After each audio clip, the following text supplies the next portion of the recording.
Assalamualaikum, selamat datang di channel Camai Studio. Bagaimana kabarnya teman-teman? Semoga kalian semuanya dalam keadaan baik-baik saja. Terima kasih kepada teman-teman yang selalu setia mendengarkan cerita horor atau cerita mistis, cerita pendek di channel Camai Studio. Mimin doakan semoga dirinya selalu dijaga kesehatannya, dilancarkan rezekinya, dan dimudahkan segala urusannya. Untuk cerita kali ini berjudul Dedemit Penunggu Pohon Nangka. Mimin dapatkan dari kumpulan kisah-kisah horor.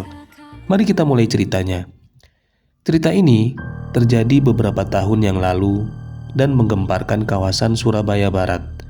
Bermula dari penjual sate keliling yang bernama Cak Mat asal Bangkalan, Madura.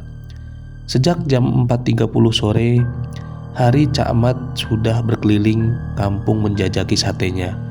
Tapi tak satu pun pelanggan yang memanggil untuk menikmati lezatnya sate buatan itu.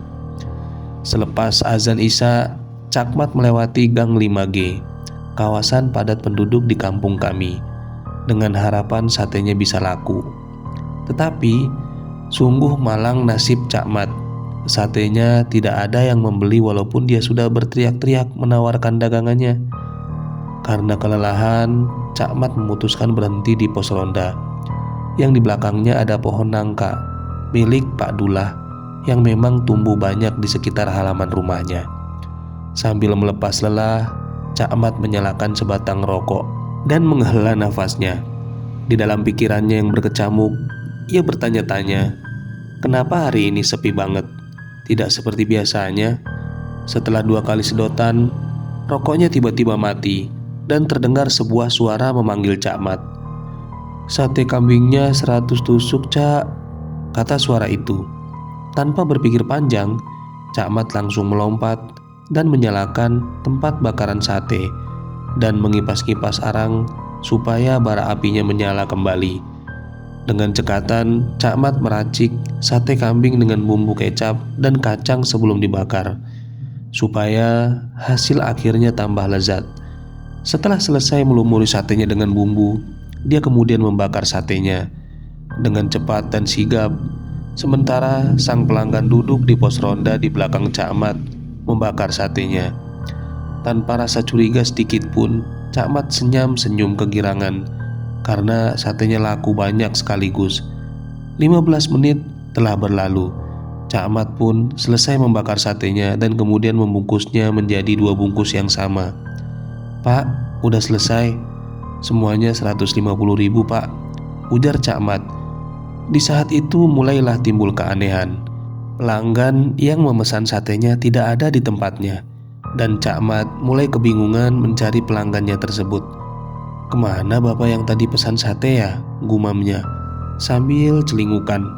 Cak Mat mencarinya hingga bergegas meninggalkan gerobaknya dan menuju warung kopi sekitar 30 meter dari tempat Cak Mat mangkal.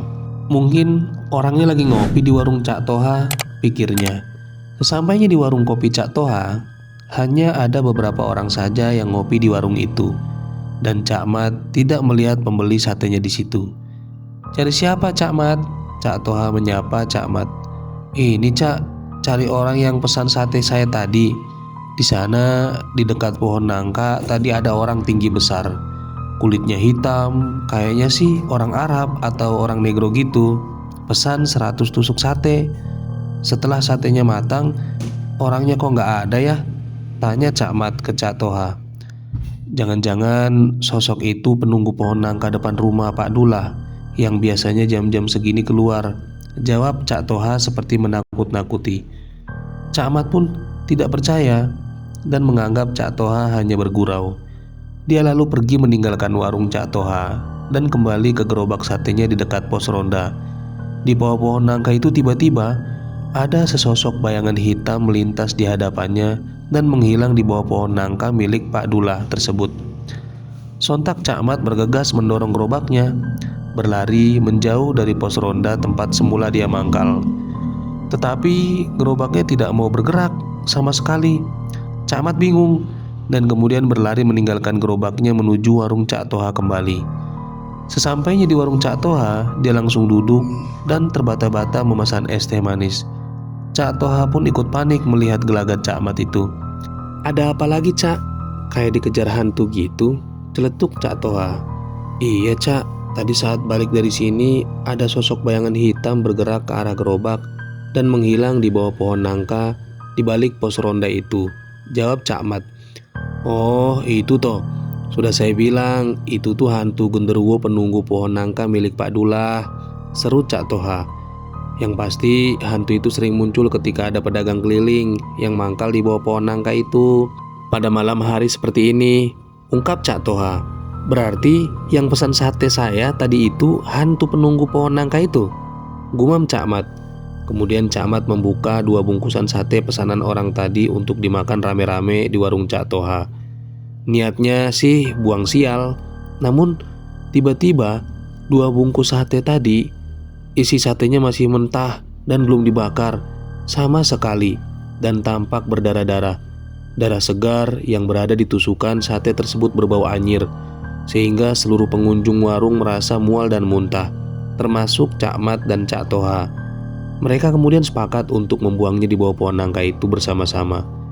Sesampainya di pos ronda, Cak Mat dan Cak Toha ditemani 5 orang pelanggan warung Cak Toha bergerak bersama-sama menuju ke arah pohon nangka milik Pak Dullah dan menaruh 2 bungkusan sate pesanan pelanggan sate Cak Mat tadi di bawah pohon itu. Kemudian mereka semua balik lagi ke warung Cak Toha. Dari warung Cak Toha, mereka sesekali memperhatikan pohon nangka dan 2 bungkusan sate yang diletakkan di bawahnya itu. Selang 30 menit, sesosok hitam tinggi besar berbulu dan bermata merah menyala itu turun dari atas pohon nangka dan menghampiri 2 bungkusan sate tadi. Kemudian membawanya ke atas pohon dan menghilang di rimbunan daun pohon nangka tersebut. Dari warung mereka terus memperhatikan dengan muka pucat dan jantung deg-degan. Bahkan beberapa pengunjung merekam peristiwa tersebut dengan kamera HP dengan tangan bergetar menahan ketakutan. Selang sehari setelah kejadian itu, hal tersebut menjadi trending topik menarik dan menghebohkan di kampung kami yang biasanya tenang dan tidak pernah ada kehebohan seperti ini. Semoga peristiwa ini menjadi pelajaran bagi kita jika sedang di tempat asing dan tidak kita kenal untuk selalu berdoa dan mengingat Tuhan. Sebab tidak ada kekuatan yang lebih besar melebihi kekuatan Allah Subhanahu wa Ta'ala. Cerita ini benar-benar terjadi dan orang-orang serta tempat kejadian peristiwa ini masih ada sampai saat ini. Terima kasih kepada teman-teman yang sudah mendengarkan cerita ini sampai selesai. Jangan lupa yang baru bergabung untuk like, subscribe, dan serta meninggalkan komentarnya agar tidak tertinggal video terbaru. Sekian dari saya. Wassalamualaikum warahmatullahi wabarakatuh.